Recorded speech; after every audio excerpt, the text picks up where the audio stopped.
आली ब्लॉक अधीन नूतन भाव में गढ़ी उठिथिबा प्राथमिक कृषि समवाय समिति मानक विरोध में महा दुर्नीतिर अभियोग आनिछंती आली निर्वाचन मंडली बीजेपी प्रार्थी तथा बीजेपी जिला उपसभापति कृष्णचंद्र पंडा। मु गोटे अभियोग देइथिली जे निर्दिष्ट भाव में आली रे एवं राजकनिका रे विशेषकर आली रे तो दुई तीन टी पैकला मो मंत्री की एवं सोसाइटी रेजिस्टर को एक लेटर देइथिली एवं ता उपरे से तदंत चलैथिले एवं मते मध्य आज डकैथिले जो इनक्वारी पई जो सब तांकर व्यवस्था रे तांकर पंडा बाबू जणे अछंती तांकर लीगल सेल रा आस्थिले एवं डीआरसीएस अछंती आरसीएस अछंती ते ऊपर आलोचना होती जो माने प्रकृत दोषी तापाई से माने ऑडिट करबा पई कहले एवं वास्तव में जो माने ये संपृक्त अच्छा से निश्चित रूप दंड पाइबे बोली मोर भरोसा अछि एवं ये पाई मध्य से माने संपूर्ण कार्यकारी करूचन व्यवस्था को सेति पई मोटा मिलित भाव में गोटे इनक्वारी रे मते जोग देबा पई डाकिथि। दुर्नीति तो बहुत अच्छी आली कनिकार मु विशेष करी गोटे दीटा तीनटा पैक्स रे तीनटा पैक्स मु देइथि गोटे पैक्स होची आपनकर जुआनिया पैक्स जोटा कि आपातत 6 ରୁ 7 कोटी टंका घोटाला होती एवं ता पाखरे आ गोटे पंचायत पैक्स होची पेतपड़ा एवं एरडंग ये जदियो किछि तथ्य मो पाखरे अछि मु संपूर्ण रूपे पाई नाही मो सेति पई मध्ये आ 8 दिन 15 दिन टाइम मध्ये लिखि देइछि जे अन्य गुडी को मो देबे जो कहउछन जे 100 कोटी दुर्नीति हेछि ततरे कोन को विषय रे पैक्स रे हेछि विशेषकर गोटे गोटे लोक ना जगह ना 40 लक्ष 50 लक्ष टंका लेखा पर्टिकुलर गोटे लोक ना जहाँ ना जोटा कि हवा कथा नुह गोटे चाषी जमीन मर्गेज देले तार चार्ज केसन हेले से लोन पाइब किंतु दुर्भाग्यर विषय कौन चार्ज केसन है ना कौन खाता खतियान ना नथाई 40 लक्ष 50 लक्ष गोटे गोटे जगार से उठे आहरी आपन को 2020 समय रे जो दुर्नीति होता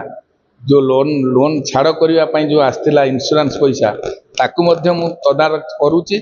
आपण पाखे बहुत शीघ्र चेष्टा करुच्ची आपण पाखे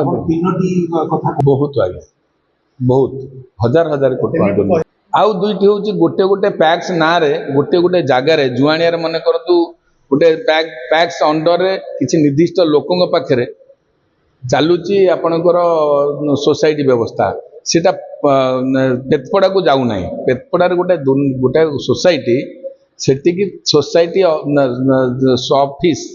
पेतपड़ा को जाऊ ना एटा पर्टिकुलर जुआनिया रे ही चलुची ऑफिस नाही किंतु काम गोटे पंचायत रे होची तीनटा आडू काम होची आपन लागु पूर्व सरकार समय जो माने एभली इन्वॉल्व सुजोग दुर्नीति माने फ्रॉड तो नुहे महा फ्रॉड या महा दुर्नीति कहले आपण ए सोसाइटी रो ही पाइबे एटा को सरकार है जे आपन सरकार ना एबे त हमें खोजुचु 1.5 वर्ष ला भितरे खोजुचु 24 वर्षर सरकार विरुद्ध रे हमें चलैछु आंदोलन। तांकर अभियोग मुताबक आली ब्लॉक अंतर्गत गढ़ी उठिथिबा नूतन प्राथमिक कृषि समवाय समिति गुड़िक मध्यरे जुआनिया पेतपड़ा और संसेधा आदि मानकरे चाषी मानंकु मन इच्छा लुटा जाउछि। पूर्व सरकार बेले एमानंक नारे जो अभियोग होइतला ताहा आज पर्यंत कोनोसे तदंत होई पारला नाही। उक्त समवाय गुड़िक संपादकंक चंचकता करी चाषी मानंक नारे लक्ष लक्ष टंकार फेक लोन उठाई राताराती मालेमाल हेउतबा बेले चाषी भाई मानंक पाखरे लोन विषय कोनोसी खबर मध्य पहुंच पारु नाही। चाषीटी अकाउंट चेक करी देखिला पर ही जानिबा को पाउछि जे से दुर्नीतिर शिकार होइछि बोली। एक्चुअली हम सब लोन है कि हम अकाउंट रो सब घोटाला है जी माने केसीसी लोन किसान क्रेडिट कार्ड लोन करी के कटक कोऑपरेटिव बैंक को सोसाइटी सेक्रेटरी प्लस अपन बैंक में जो पुणा बैंक मैनेजर जे थिले प्लस किसी पॉलिटिकल लोक इन्वॉल्व है पैसा उठे कि हम अकाउंट जुआनिया सोसाइटी केमति आपन जानले हम बैंक स्टेटमेंट चेक कला पर जानि पेलु कि हम अकाउंट बिना चेक रे अलगा को ट्रांसफर है जी किछि में किछि अलगा माने बिना ऑथराइजेशन में के ट्रांसफर है सब हो जाय। एही दुर्नीति विरोध रे गतकाली श्री पंडा जिला उपनिबंधक समवाय समिति समूह केन्द्रापड़ा विभाजन अधिकारी श्री प्रभाकर नायक को भेटी एक लिखित दाबीपत्र प्रदान करथिले। हम जो रजिस्टर को चिठी पड़े हमें मत दिया है सेटा हम डीआरसीएस केन्द्रापड़ा को दिया जायतिला तो एते अल्प समय भितर आमर इनक्वारी करा संभवपर भी नुह ତେଣୁ ସେଇଟା ମୁଁ ବି ଯାଇକି ସମ୍ଭବପର ମୁଁ ଏକା ଯାଇକି କରିବା ଏକା। ତେଣୁ ମୋର ଯେଉଁ ଅଛନ୍ତି କର୍ମଚାରୀ ଅଛନ୍ତି ଆମ ଯେଉଁ ଏଆର୍ ଅଫିସର ଅଛନ୍ତି ଆମ ଡିଆର୍ ଅଫିସର ଅଛନ୍ତି ଦୁଇ ଜଣଙ୍କୁ ଜଏଣ୍ଟଲି ଇନକ୍ୱାରି କରିବା ପାଇଁ ମୁଁ ଦେଇଛି। हाँ ये इनक्वारीटी आमर डीआरसीएस केन्द्रापड़ा डिविजन मते एवं आमर विनरंजन बल जे एसआरसीएस अच्छा डीआरसीएस केन्द्रापड़ा डिविजन जॉइंटली दि जाइए या आम आज नोटिस करूँ से अनुसार कृष्णचंद्र पंडा जे भाइस प्रेसिडेंट सी भी प्रेजेंट थिले एवं ब्रांच मैनेजर आली ब्रांच सी भी प्रेजेंट थिले एवं से संपुक्त संपादक माने भारप्राप्त संपादक माने प्रेजेंट थिले आमे तांको थारु एलिगेशन मुताबक समस्त तथ्य मागिचु से मैंने विदिन 7 days भितर ताको दवापे हम कही किंतु जेहेतु ऑडिट होचे आज पर ओसीएस एक्ट अनुसार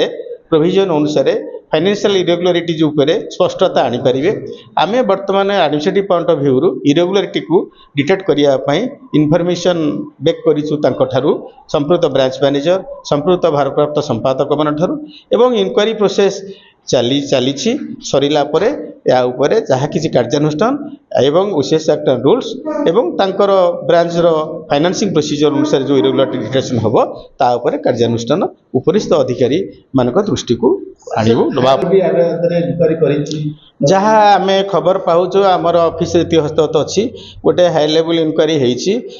बरं स्पेशल ऑडिट करने निर्देशनामा आसी एवं एवं कार्यानुष्ठान ग्रहण करने निर्देश आसी जेहेतु हायर अथॉरिटीज मान इंस्ट्रक्शन को कार्यकारी करने आमर दायित्व नुहे आम अधिकारी मान दायित्व तेणु से स्तर में प्रयास जारी रही। केन्द्रापड़ारू Alekh Nayak report Dinalipi live. Dinalipi live को एबे ही लाइक शेयर सब्सक्राइब करंतु।